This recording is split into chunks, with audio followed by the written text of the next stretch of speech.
Hello and welcome to Sketch in Review, an SNL weekly sketch review podcast. My name is Billy. I'm here with Connor as always, and we will be going over the Jerrod Carmichael. Oh no, that might not be his name. Oh, that's his name. Oh, okay. I might feel like I got the last name wrong because I'm bad at names. I'm bad at. Now you've got me thinking, but I'm almost 100% sure. Yeah. That's his Oh, name. okay, good. That would have been really embarrassing. Yep. So his episode of SNL. For those of you watching the YouTube video, which if you're listening on the podcast, you can watch the video feed. It's the same podcast. You just get to see our dumb Sometimes faces. it's a little longer or shorter at the end, depending. On what things I decide to leave in. I'm not in my normal spot. That's because I'm coming to you live at the time from Dallas. I'm here for WrestleMania. Represent. True wrestling fan. I am quite literally a fake wrestling fan, in that I insist that I would be into wrestling, but I have not yet once watched it. Oh, you should watch tonight on The Cock. Yeah, I guess. I'm just so busy. By which I mean, no, I'm not gonna do. No, that's fair. Listen, it's not for everyone. But the thing is, I bet I'd enjoy it. I just, it needs to be an event. I need to be someone needs to be like, oh, we're watching wrestling, and I'd be like, dope. Alright. But otherwise, Alright, cool. Since I'm moving by you, we'll watch Double or Nothing together, okay? Alright. Alright, let's get into the episode. This is not a wrestling podcast, because the only wrestling podcast I'd want to make has already been made. Devastating. This is going to be a quick shout out to my favorite wrestling podcast, Comedians of Wrestling. Alright, let's hop in. So we start with a cold open. It's Fox and Friends. We've got Alex Moffat, Heidi Gardner, and Mikey Day playing three Fox and Friends hosts. They do the classic, oh, hey, we're live from New York, which we hate, but we all live here for some reason.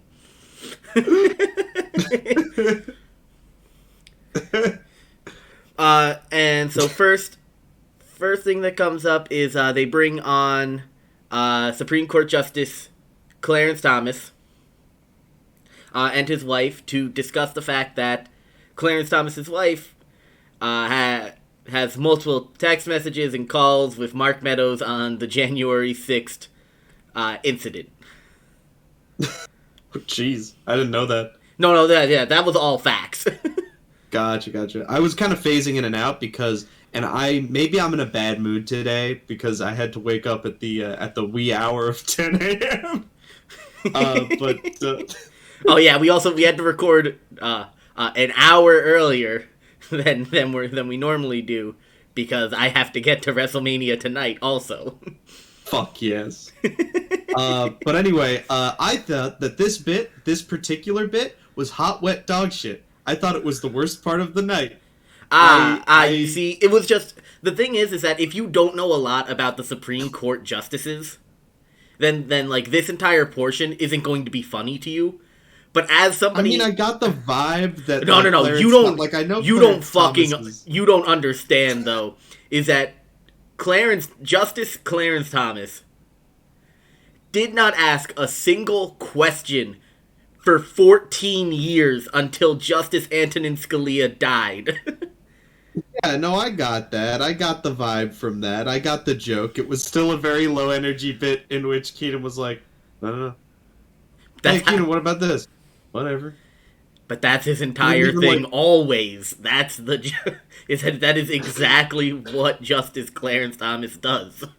But, you can be, I don't know, Kyle Mooney's I don't knows are, dismissive in a way that, still adds energy to a scene, and Keaton his I don't knows were just alright, I guess I'll just watch something else. And all of the hosts were I don't know, they weren't all that fun in their characters either. I don't watch enough Fox and Friends to, get the specific jokes that they're making.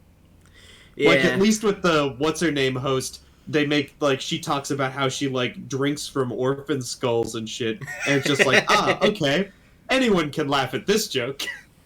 Yeah, so after we get through the Clarence Thomas bit, which is just, like, half, his wife was involved in January 6th jokes, and half, Supreme Court deep cut jokes.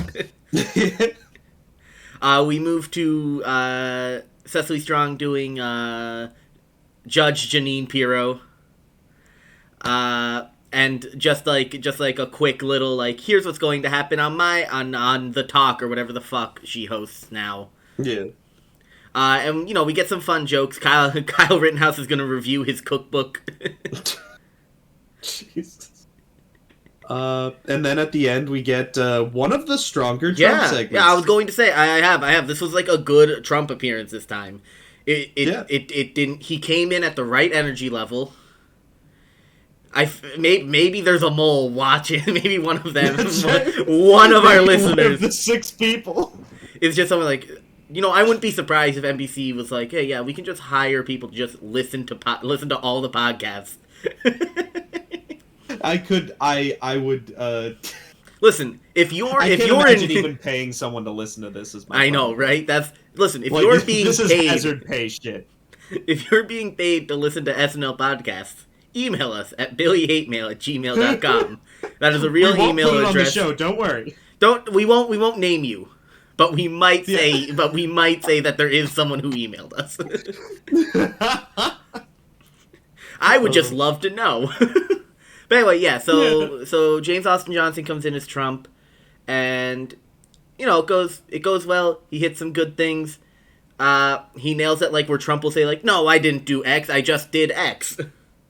Yeah, like, there's this fun improvisational element actually came into play on this, where, like, he was just, like, you were saying, like, he didn't do it, was it a coup? Oh, no, it wasn't a coup, it was just, a violent rebellion, a coup, you could call it. And it's just like, okay, it's a good bit, we're having a good time. Mm-hmm. I don't know, it worked. Yeah, cold open, listen, I've seen much worse cold opens. That's true, we have. So we get into the monologue. Quality suit. Oh my god. Loved the suit.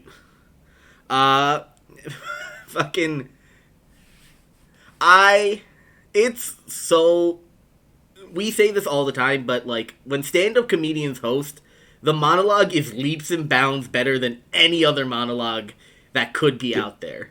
Just because it's just, alright, do stand-up for 5 to 10 minutes, and, like, here's what you'll talk, like, either you have bits that you're going to do, or there's a huge cultural moment that happens at an award show, and so you just talk about that for the entire time. God, I should watch his specials because his delivery is just so good. Yeah, it was like you kind of don't know where he's going with it until it's like when he talks about, like, Lauren walked up to him and was like, the nation needs to heal. I was just like, for like a solid couple of minutes, I believed that. And then I was like, wait a minute. No, he fucking didn't. Lord Michaels is not a sentient being. He's an idea that we all share in our minds. And sometimes, if we think hard enough, he'll manifest on screen. Oh, sorry. We didn't think hard enough that time. So he does a few jokes just around the instant where it's like, listen, it happened on Sunday. It's Saturday. I think my favorite part was when he was like, hey, Obama, could you meet me at camera 2? And then we cut to camera 2, which is I love it. I love it when the actors name the camera that they want to look into. Yep. Yeah, it's so good. And at the end, he's like, you gotta address it because the nation needs to heal, which is just a solid callback to the beginning. It's a great callback. All in all, solid monologue. Absolutely. Very good. One of my favorites this season. Mm-hmm. If not my favorite this season. I guess, Wild... Hey, it's raining. Wild Discovery. My 2 favorite of the season are the 2 by the stand-up comedian. Mulaney and Carmichael. Very, very, very good. Very, very good. Uh, Anyway, we got shit to do. yeah, so we'll move on to the first sketch, Is My Brain Okay? Which, Quality. quality sketch. I mean, listen, I love what's wrong with this picture, the sketch, and what's that name, the sketch, and they just kind of slammed them together like two semis going the wrong way on the freeway. Well, two semis going the wrong way on the freeway are actually going the same not way. gonna I hit that understand. I understand, but fucking, because it starts off with just, oh, is my brain okay? Okay, I get it. And then the first thing is a fucking picture, and it's like, okay, well, this is just what's wrong with that picture, where all the guests are gonna get it, are not gonna figure it out. Sure. Oh, I liked it. It's just, it's that, but instead of like, oh, you gotta find this thing in the picture, it's just, oh, can you think of the word that we're looking for? Yeah. Yeah, I like, very few times when they do a pandemic sketch am I like, oh, I get this one. Oh, this one got me. Mm-hmm. Where it's just like, you haven't been outside in a very long time, and we're arguably getting to the point where you can go outside, but still, you don't know what the fuck's going on. I'm like, yeah, I get that. You earned a trip to Hawaii, or you can stay in your apartment alone. I'll take the second one. Yeah, They always do. I'm there for that. That was my favorite. They always pick the apartment. Oh. The bits were overall pretty good. Fucking Sarah Squirm licking her fucking table. I fucking popped so hard when I saw her lean down and just start licking it. And she said, yeah, there's one variant I haven't gotten yet. And then also her response of just, let me be inside you. And who is that, like, you're talking to? Strangers, everyone. Parents, everyone.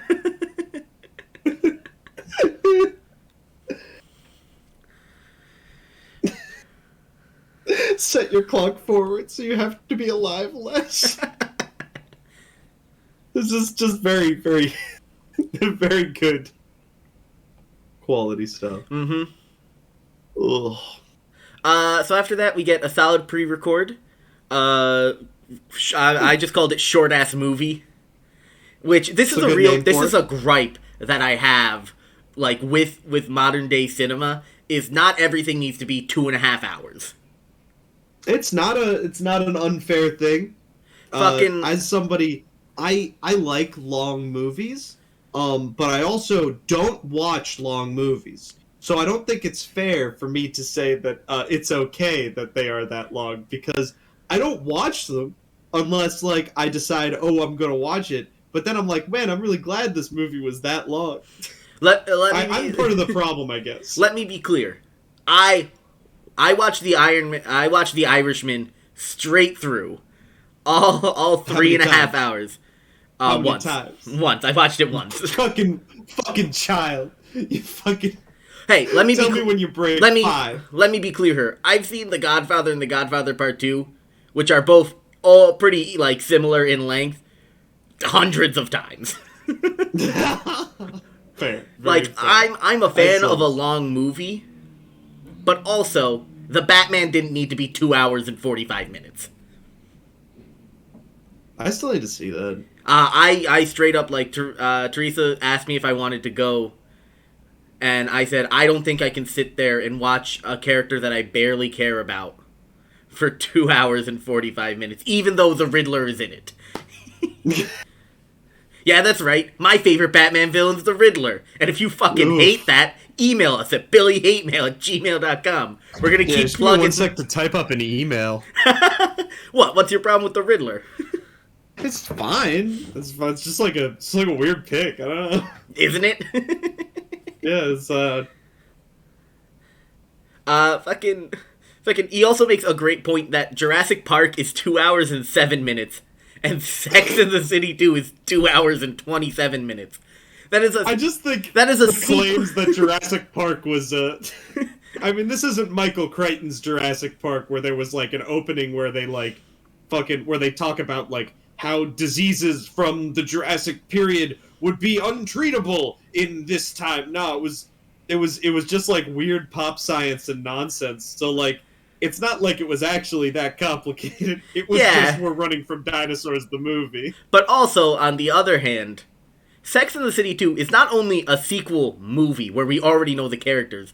Sex and the City, the movie, is a movie based off of a TV show that had 5+ seasons. You're not wrong. You're not wrong. Sex and the City 2, the movie, is 2.5 episodes of Sex and the City. As God intended. Anyway, I agree.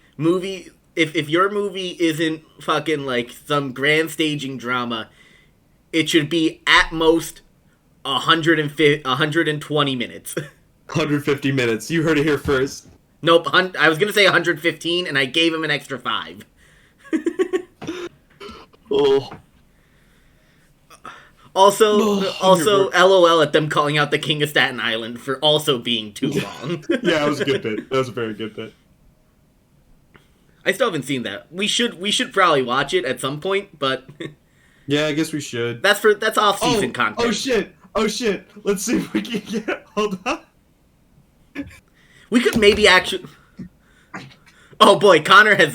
For those of you. Can we watch The King of Staten Island on All Systems Argo? It hasn't been nominated for Best Picture. Not Best Picture winner. Goddamn. We might do a mini. All right. For those of you who are just listening, Connor left the room and then asked if we could be on another podcast to talk about the King of Staten Island instead of being on our own podcast to talk about the King of Staten Island because Connor doesn't understand how content creation works. I know how content creation works, and I know a podcast that has more listeners when I see it.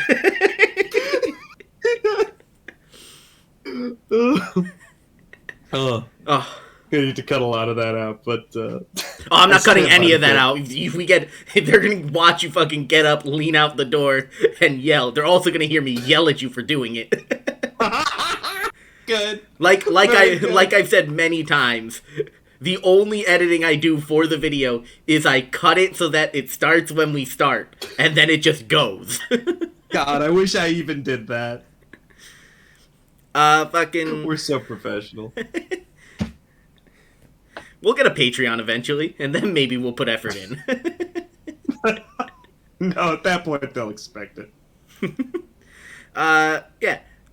So anyway, it was a solid wrap. We got a fun musical guest is in a sketch, cause Gunna did a verse, and Chris Redd also did a verse. So I can see the like Hollywood Reporter article now.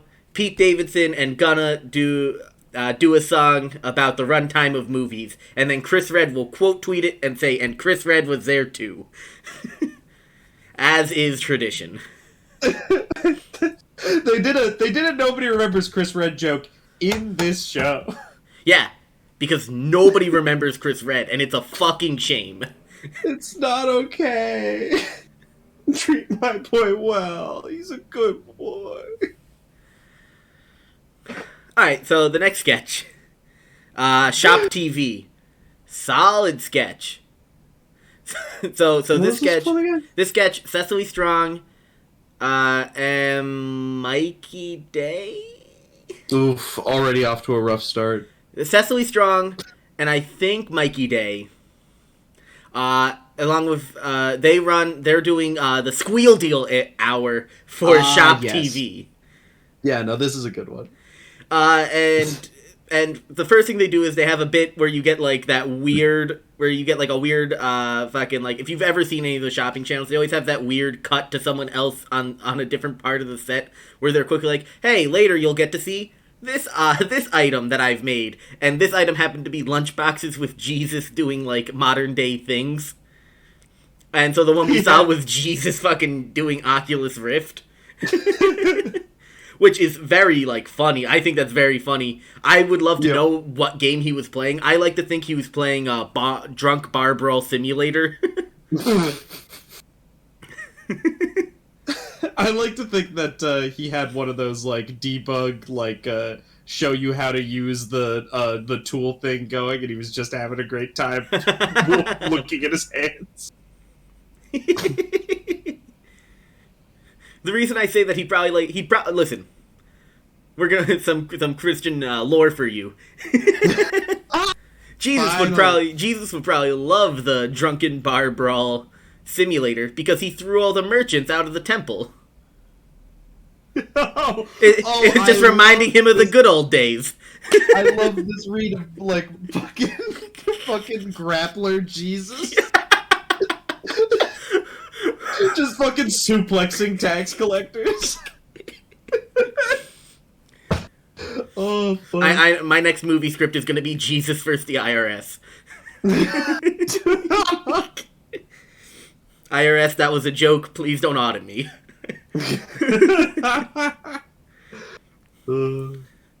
Anyway, so we get through that cut, and then Jerrod comes on, and he has like a very cute doll, Riley Rainbow Locks, very multicolored like hair, and the gimmick of this doll is that you can like cut and style her ponytail, and if you want to like style it something different, you can press like a button, and more hair will grow out for you to like recut and restyle. That's like a very cool concept. First off, like inherently, but it like dope. It just reeks of like a toy that like doesn't work. Is pitched. Yeah, like it works really well for the ponytail that they had, and I can't believe I recognize the absurdity of me trying to talk about the pros and cons of this toy that doesn't exist. But like, if you take it out of the ponytail, like, I guess like the hair's just gonna like, you could try to like move it so that it like gets around the front a little, and I guess you could do, but you can't like make like bangs with yarn. I've got a lot of notes about this. Like, it's just like you're gonna buy it for the kid, and the kid's just gonna be able to cut that ponytail. Like, that's my thought. Yeah. Also, cutting yarn's difficult. You need, like, actual scissors for that. I don't know if I trust a kid. That's true, because, like, the craft scissors will do that thing where, like, the one goes over just the other. Yeah. But anyway, that's not the point of the sketch, though. It's not the point of the sketch is not the pros and cons of having yarn hair. Anyway. Oh, man. Anyway. So they go. So the deal is that you get like 2 extra spools for when the yarn runs out, and an extra dress to dress up the doll. And Jerrod goes, "Okay, let me show you." So first you take off her clothes, and you just see a fucking rainbow bush on this doll. It's such like childish humor, but it's also still so funny. And it's another one of those, like, SNL's not always great at everything, but they've got, like, a couple of things that they can do pretty well, and the constantly, having something bad on screen and constantly making it worse, while insisting that nothing's going wrong, is a recurring bit that works very well. Listen, it's in their wheelhouse, it's in their toolbox, and, like, they go to it often. It's a well-worn tool, but goddamn, are they fucking masters of it. That's right. Hey. Oh my. As much as I hate how hard you stay in your comfort zone, SNL, I do appreciate that you do go back there every once in a while. I also love that the entire time, whenever he has to say something, he's like, "Yeah, you know, any doll maker would know this." That's right. And everyone's just like, "You keep saying that like we're all doll makers." We're not. And the joke where, the second outfit is a swimsuit, and you put the swimsuit on, and the fucking spool is splayed out of it. And Mikey Day's trying to push the fucking pubes back in, and everyone's like, "Stop! Stop!" What? She's in college? It was such a wild line to put on live television. Oh my god. There were multiple times where I was like, holy shit, I can't believe they're... And here's the wildest part. They did it at like 11:45. Yeah! Because it was before the musical guest. Oh my god. That sketch was as rancid as it was for and by 13-year-olds. Also at the end where he's fucking... Also at the end where he's like, yeah, so how you change the spool is there's a button on the back that you kind of got, and then he's just fisting the fucking doll. And then you see the number sold fucking skyrockets after he's holding her hair and fisting her. I didn't see that. Oh, that was funny. In the bottom corner, you could see the number sold, and it got up to like 54, and then they saw the bush, and it stayed there for a while. And then at the end, it fucking skyrocketed. Oh man, what a fun time. Oh. So after that, we get the Oscars sketch.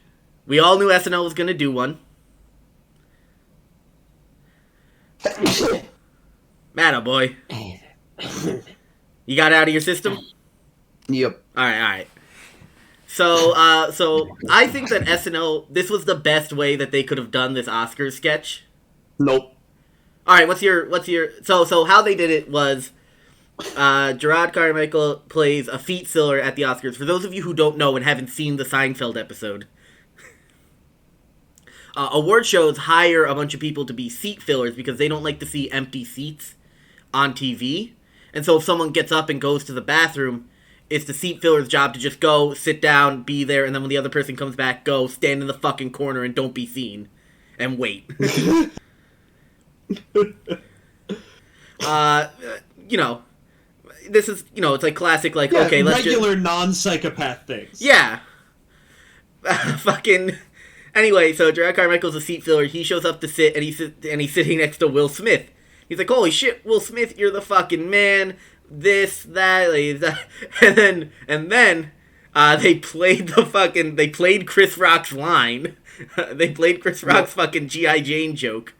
And then Chris Red, who's playing Will Smith, fucking just like, hey, hold on a sec. And then he walks up and fucking smacks the shit.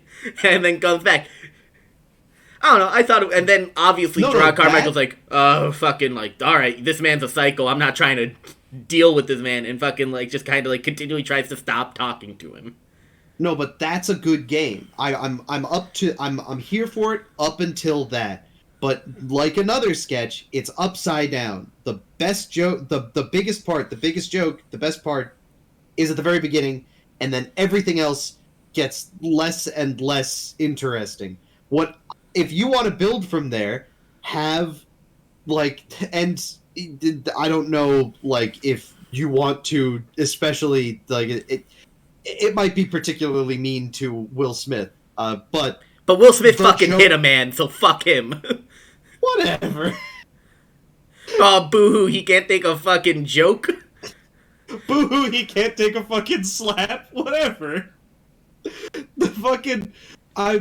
The joke should progress as, like, the Will Smith goes up and slaps him, then we improvise another line, Will Smith goes up and, like, and punches him, and then, like, it progresses to Will Smith going up and doing progressively more fucked up things. Until... Like, that's escalation, okay. But if you start with the punch and then you just... go from there. I understand how you could be queasy about doing that because he's a real person and he just hit it. Yeah, I mean, let's I don't think the SNL writers wanted to be the next Chris Rock. It's just like the escalation there was nothing. Yeah, I mean, SNL's always had an escalation problem. Yeah. I take a shot every time we say escalation. If you don't believe it. I will say that the way that you have it, I think how that one ends is he accepts the Best Picture award, and how he accepts it is he grabs it from the host and fucking brains him with it.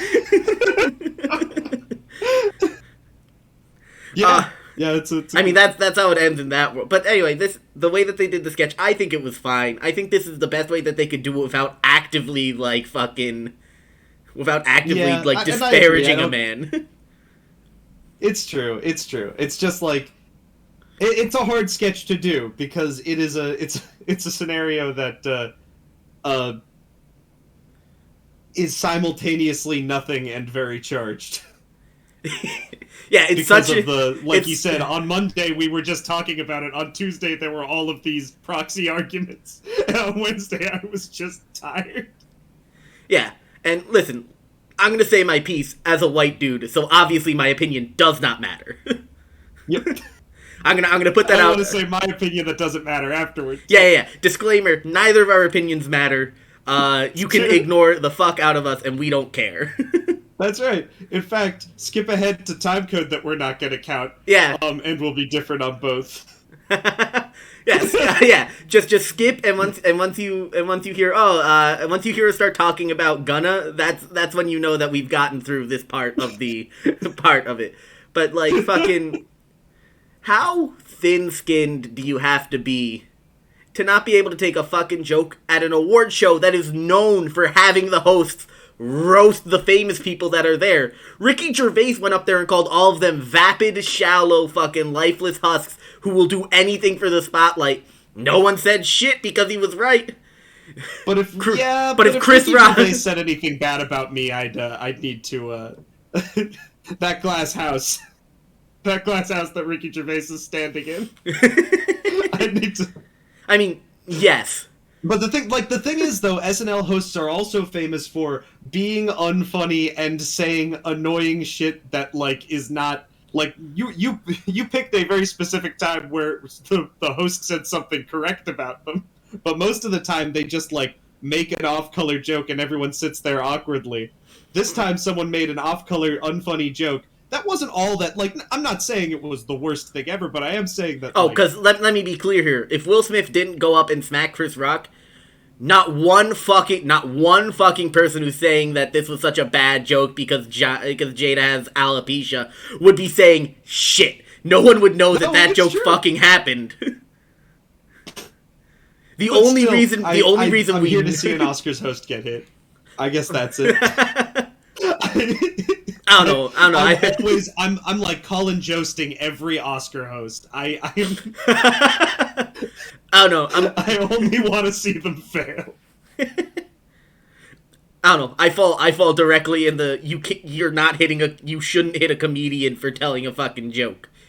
You can be mad. A comedian for telling a fucking joke. That joke was tame compared to the joke that you should hit a comedian for. But it's a talk shit get hit sort of thing. I don't know. Yeah, but come on. The fact that it was on live TV was a benefit to all of us. I mean, absolutely. I also love that they did let Chris Rock just say fucking twice on SNL and they just had to bleep it. So fucking good. Chris Rock? No, Chris Red. You forgot Chris Red again. Hey, let me be clear here. They only differ by 3 fucking letters. I'm so fucking... I just want someone to remember Chris Red. I forget Chris Red when I'm talking about Chris Red. He exists between spaces. He exists in a liminal space. Oh, man. But anyway, also... I remember I watched this sketch and I was like, oh, we're gonna have to talk about it, huh? Also, of the jokes that jokes that Chris Rock could make about the Smiths, come on, a G.I. Like he said, it was a G.I. Jane joke. So, alright. G.I. Jane was a movie in the 90s in which Mary Tyler Moore, another famous actress who cheated on her husband with a very young person. You do need to know that I am coming into this assuming that he said Cadet Kelly every single time. Okay. Multiple times assuming that he said Cadet Kelly. No, he said G.I. Jane. G.I. Jane was... No, I know. I hear Cadet Kelly when someone says that because G.I. Jane doesn't exist to me. Anyway, and in G.I. Jane, part of it is that Mary Tyler Moore had to have her head shaved for it because she went to fucking boot camp where they shave your head. Sure. And that's the entire joke, is that Jada has a shaved head, and so she's obviously starring in G.I. Jane 2. Yeah, that's definitely, like, me. As opposed to, I don't know, the fact that she fucked her son's friend. Jesus Christ.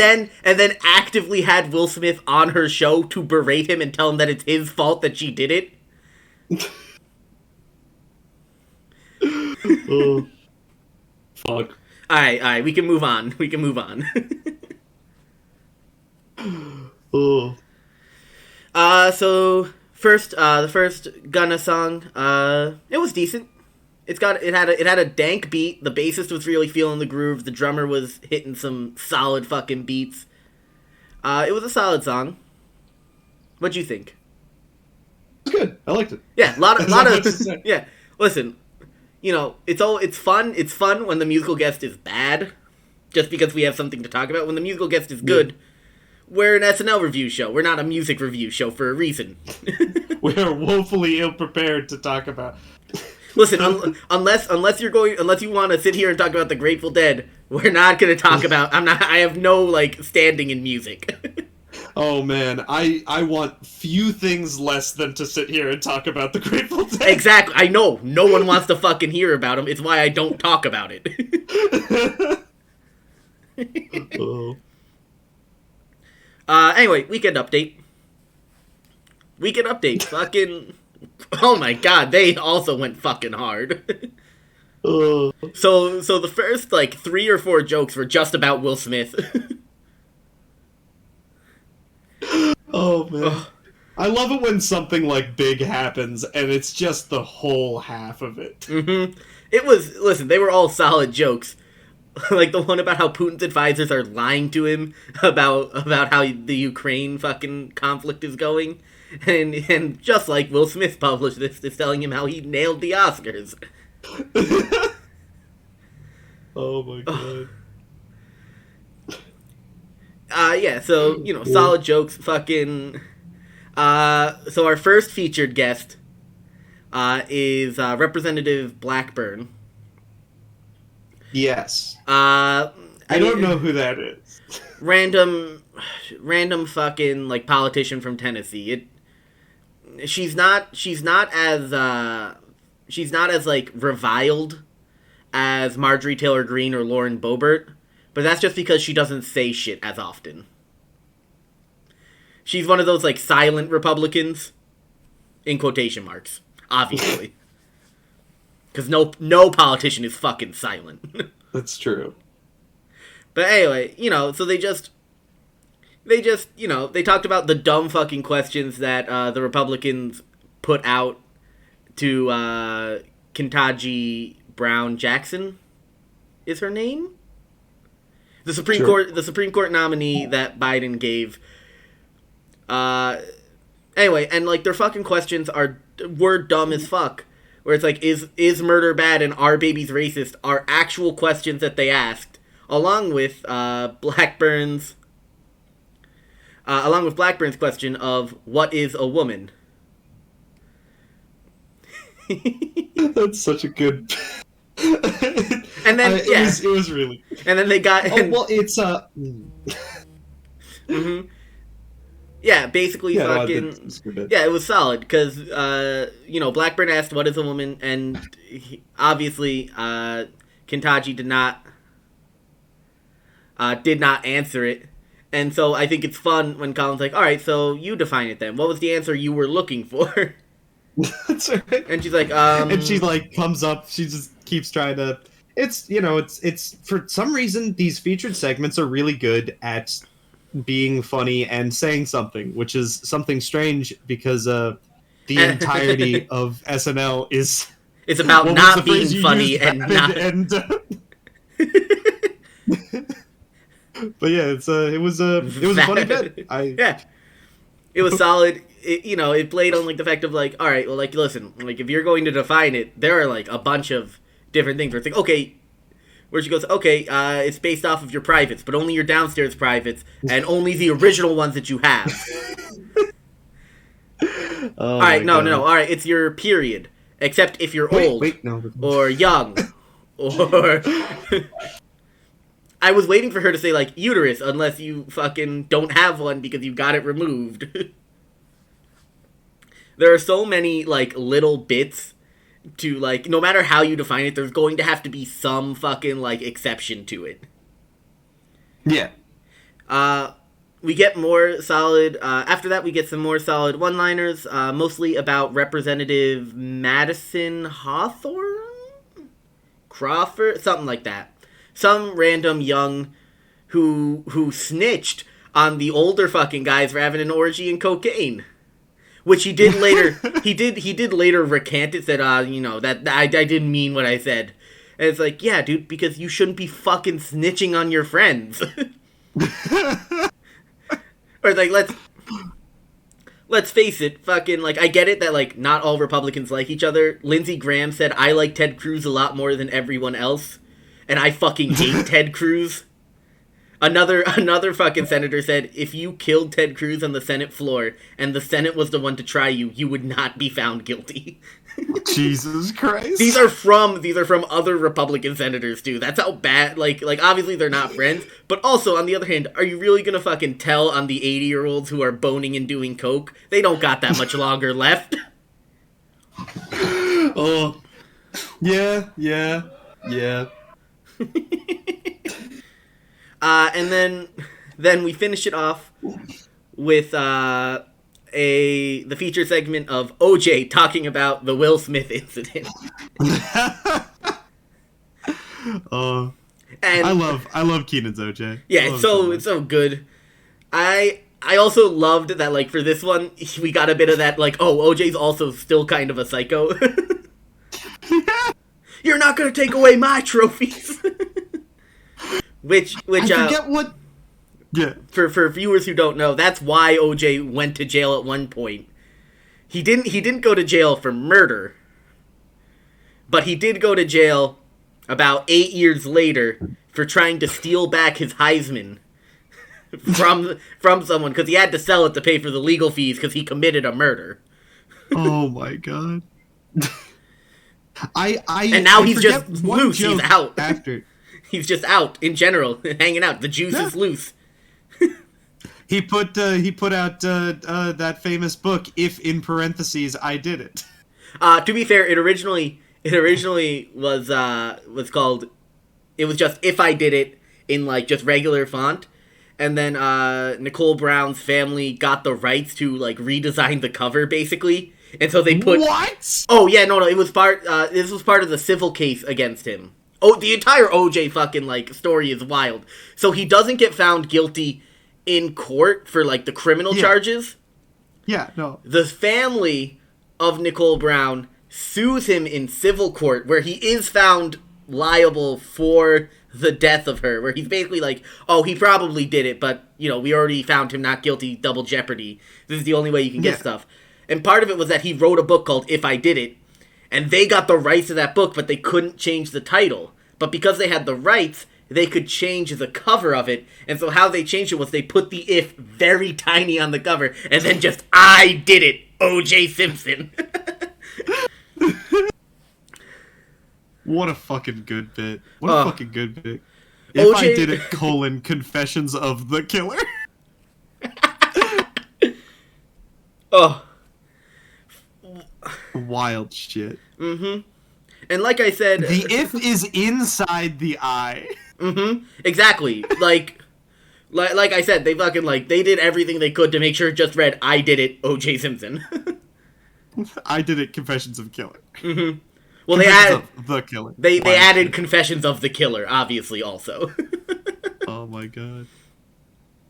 Anyway, yeah. Fucking, always love good OJ jokes. Oh my god. Amazing. Spectacular. Yeah. Yep. So next up is the funeral sketch. Connor has a problem because this one is also an upside down sketch. I thought it was funny enough because I'm a big fan of the comedy of a reaction to a fucking, like, wild shit. I'm always okay with, like, fucking, I forget, but, like, sketches where, like, something happens, they go, why did you do that? Yep, no, I agree. This was probably the funniest sketch of the night. All the jokes after the really funny, well, I'll just give the breakdown. Yeah. A man is dead. And his family is meeting up to talk about, like, how they remembered him, and they're going to spread his ashes off of this cliff. Classic comedy setup. Yeah. And so two people from the mortuary are being respectful, and they're waiting for them to finish. And then once that gets done, they're like, all right, It's time to dispose of the body. And so they both, or not dispose of, it is time to Dispose dispose of his remains or something like that. Yeah. And so they go up, they lift up a gurney with a corpse with a sheet over it, and they throw it off a cliff. And that's where the sketch should have ended, because that's an excellent joke. That's a Monty... That is the punchline. Here's the thing. Doing exactly that is a Monty Python sketch, period. Absolutely. And it is very British, that joke. But I like it a lot. It doesn't end there. And so this is where it becomes an SNL sketch, where the entire family is like, why did you do that? What happened? And then the people at the mortuary are like, I don't understand. I don't know what you're talking about. He was supposed to be cremated. That was not given to us. Yeah. I think my favorite part was when they handed him the bill and he's like, I'm not gonna pay, and they're like, why? And they're like, you threw his body off a cliff. And then fucking, I think it's Jerrod fucking says, I thought we resolved that. Well, they're also, before they hand the bill to the guy, they do a whole bit about, nobody wants to pay the bill. Yeah, like they're a fucking waiter. Like they're school. All the jokes are great. My only problem is the fact that in a show where you always fuck up the punchline, you had a killer punchline and you put it at the beginning. I will say, when they said it's time to dispose of the remains, I really thought that they were just going to start hucking limbs. Like they cut him. But anyway, solid. Also, the Thermos. The Thermos was very good. Anyway, so Dismukes like, oh, do you want me to go get the body? I'm like, okay. And he's like, alright. And he, like, hops down the cliff to go get it. And fucking Jerrod just comes out with an urn. He's like, why do you have an urn? He's like, actually, it's a thermos. It has soup. It's a good bit. Then Dismukes brings up a Tour de France biker. Body of a dead cyclist. Is that a deal breaker? They tell him that that's not them. Is that a deal breaker? Yes. Okay. And then he drops it. Just solid work. Yeah. No, it's a very funny sketch. I'm mad at it, but I can't say it's not funny. All right, on to a not funny sketch. The New York lunch. So, I mean, listen, SNL generally has, like, at least one stinker per episode, so I'm not too, like, upset, because as far as stinkers go, this one was just a whatever. Definitely not a cake sketch, because it doesn't fail at like, everything that it's trying to do. Yeah, no, it's just annoying. Can we speed this along, sort of sketch. Anyway, so which actually is very right, because so basically the story is three friends from New York City are entertaining one of the friends' cousin who's from out of town, and also is a massive dork. Played by Kyle Mooney, obviously. Yeah, played by Kyle. And so one of the friends starts telling an amusing anecdote, which is not a funny story. He insists that it is a funny story. Everybody sets him up like he's a funny guy, and he starts telling a funny story. And it's like, this is not the part. This is not that it's a bad sketch. I'm just mad about this. That this guy. It's supposed to be that there was a otherwise funny story that was ruined by this dork just constantly talking over it and like thinking that different parts were funny. But in this sketch, the dork was right. It wasn't a funny story. You hyped up this fucking loser who was going to tell you a lame story about how he was given a chocolate crepe instead of a cheese crepe. Go home. A cheese crepe is a quesadilla. I don't know. What was it again? A cheese crepe is a quesadilla. I'll stand by that. Damn, that's a hot take. That is. I will die on that hill. A lot of hot takes coming out of this episode. A lot of hot takes. Anyway, yeah, I don't know. I don't hate the story as much, just because if he was able to tell it, like, if he was able to tell it without Kyle Mooney, I think that there's, like, it's at least, like, it'll be a funny story for the three of them.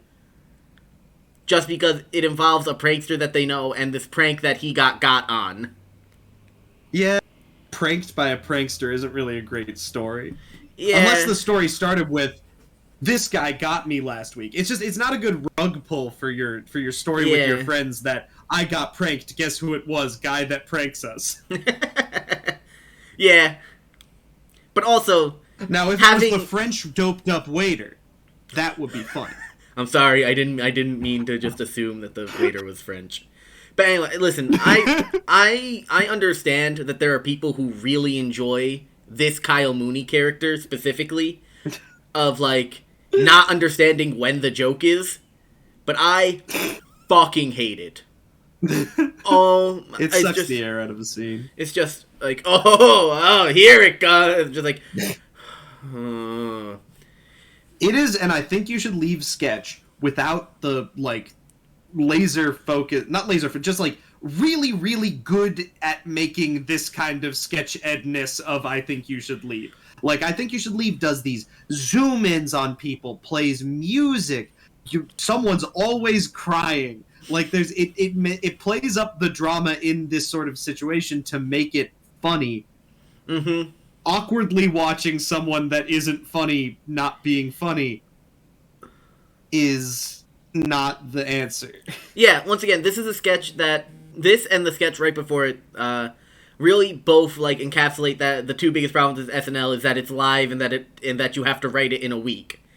Yep. Which are that if it wasn't live, then they could do all these camera cuts for this sketch and like actually, somehow make it more funny where you can pipe in noise of like people at lunch and stuff while he's telling the story and they're like, oh, I get it, and then fucking the sound all cuts and it's just awkward silence for a little bit. He goes, no, I'm getting to the point.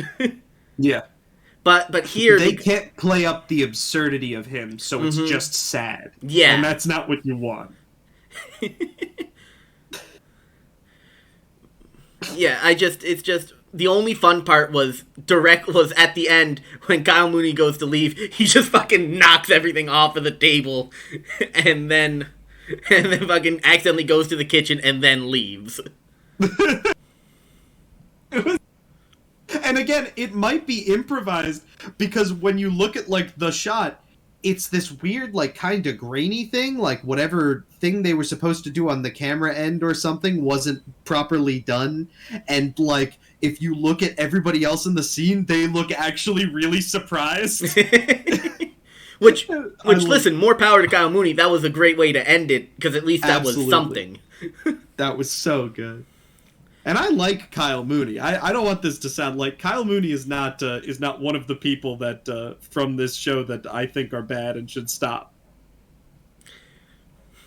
Me and you have different opinions about Mikey Day. And we'll leave it at that. Mikey Day can stick around, I guess, but Alex Moffat needs to leave.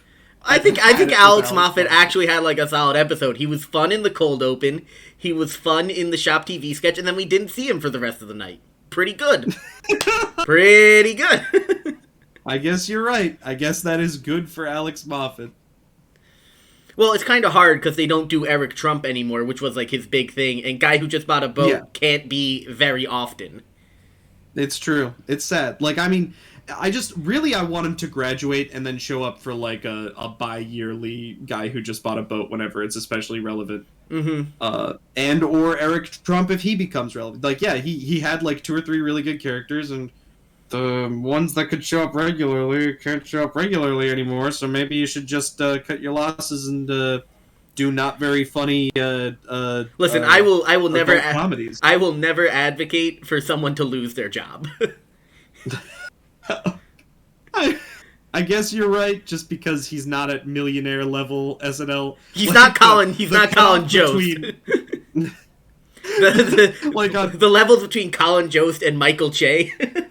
That's because as Michael Che told us on Instagram, he makes $30,000 a year. Yep. Like, that's the fucking thing. On SNL, there's just like you've got these people that are making fuck tons of money alongside people that are making less than like just enough to survive, and they're both on TV and get the same billing. By the way, also that's not actually as true as you think, but they listen. Anyone who's on screen on SNL is paid very well for being on screen. Anyway, so then we have Gunna's second song. I didn't like this one as much.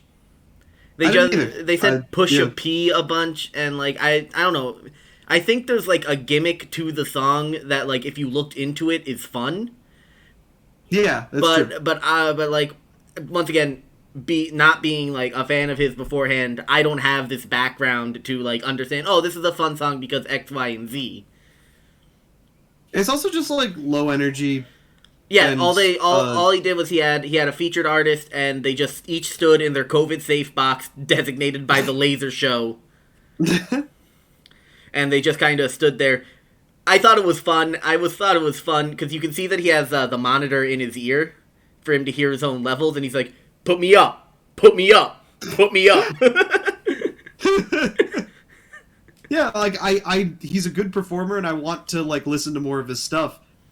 This song was not a great live show song. No, especially if you're just gonna fucking stand there. Yeah, like it's just no. Anyway, what's next? Last sketch, 10 minutes to 1. Born This Way baby line.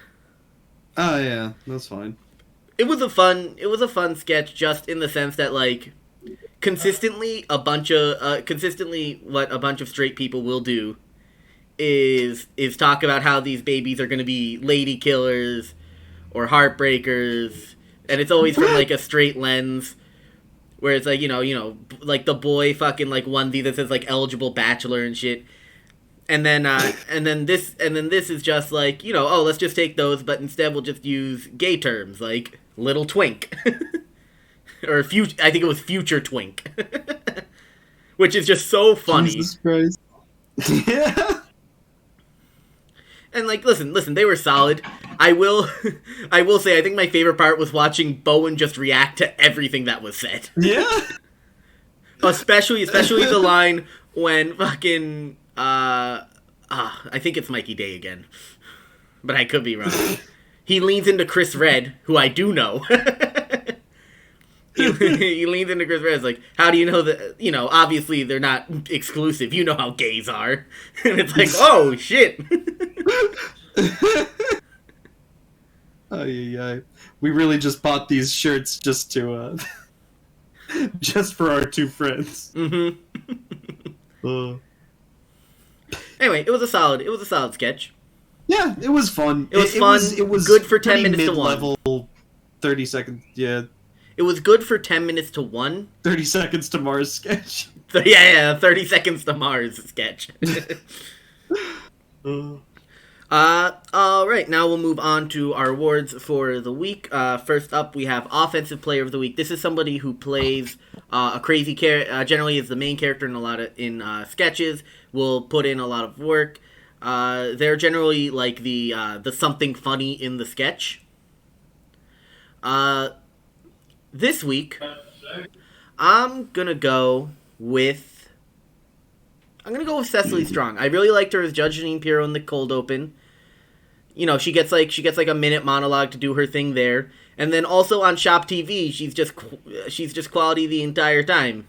And then her Blackburn character on Weekend Update was also a lot of fun because she just plays crazy Republican woman so well. Yeah. Do you have who's going to be your offensive player? Nobody really won. It's a tough week, but you gotta do it. I was in a sufficient bad mood throughout the entire of watching this. I was not lifted out of it. I was gonna give it to no one. But I'm not gonna be like that, and I'm just gonna also give it to Cecily Strong because I like your reasons. Yeah, listen, this isn't the strongest episode. It's got like 2 good sketches, 3 okay sketches, and then like 1 bad sketch, which for SNL makes it like, you know, above average. It's true. It's above average. It's just like there are bad episodes with great sketches. Yeah. And then there's also great episodes with terrible sketches. And then there's the average episodes which have average sketches. This is an average episode. Yeah. Yeah. All right. We'll move on to Defensive Player of the Week. Defensive Player of the Week is someone who plays the straight man in a lot of scenes. Generally makes bad scenes tolerable. Helps set up the base to make good sketches great. Connor, do you have someone yet? Because I'm still thinking. Jerrod. Yeah, You get the host bump for being the host and not being part of the team. He's a talented performer. He was a defensive player in all of his sketches. He could read the lines, which is something that a lot of hosts can't do. Mm-hmm. Like he's a good he's funny. Like when he was in the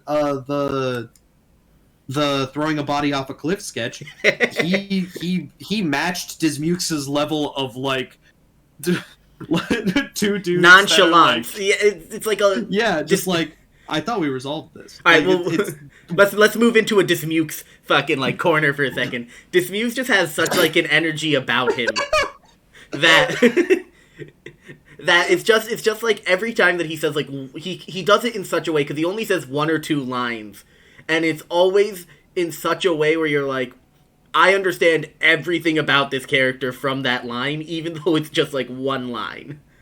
Okay, everybody check off the talks about Dismukes box on your bingo cards.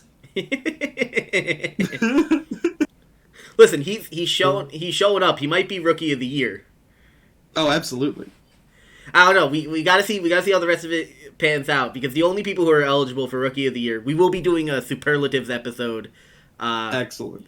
After the season ends to give all of these of the year stuff. Maybe we'll do it live and I can have Will Smith smack the shit out of me for making a joke. Ooh, I'll do it. I'll do it. Fun. If you say anything bad about Dismukes, I'm gonna slap you. Keep Dismukes' name out your motherfucking mouth. Oh.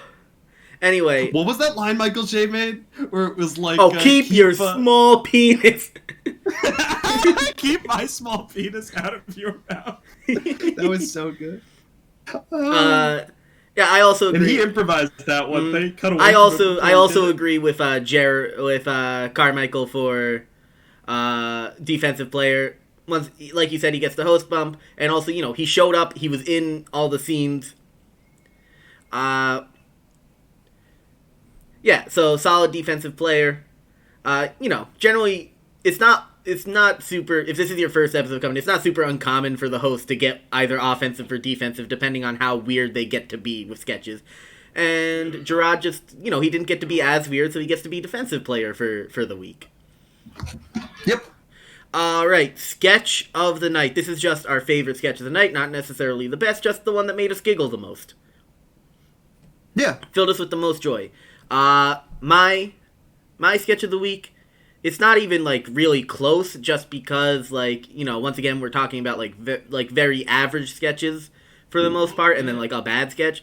I think the Shop TV sketch is probably my sketch of the week. It has a solid premise. Really? Solid premise, solid escalation, good punchline, and then it ended. It's everything you want in a sketch, and once again, we talk about it. This is one of SNL's best toolboxes. They go to it often, but it's very good, and they function perfectly with it. Yeah. No, I agree. It's a very good. It was up there for sketches for the night. It was going to be an honorable mention for me, but despite how angry the fact that they put the best part of the sketch at the beginning was, nothing made me as happy as as watching Dismukes and Jerrod Carmichael throw a body off a cliff. Oh my god! Like that alone gave it sketch of the night, but just Dismukes and Jerrod Carmichael doing that that whole shtick of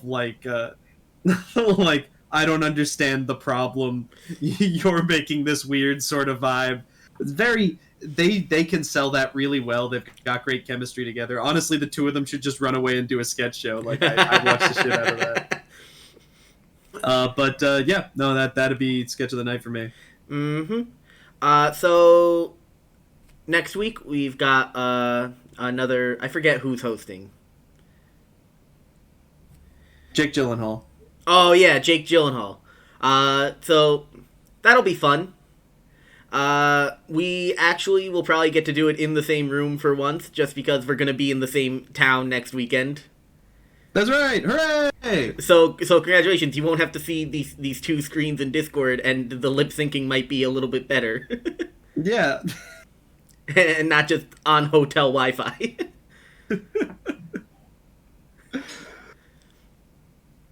All right. I think that's it. Thank you all for listening this long. Once again, our email is billyhatemail@gmail.com. That is a real email address. Please email us. We're so lonely. So lonely. And until next time, support local comedy. So long, folks.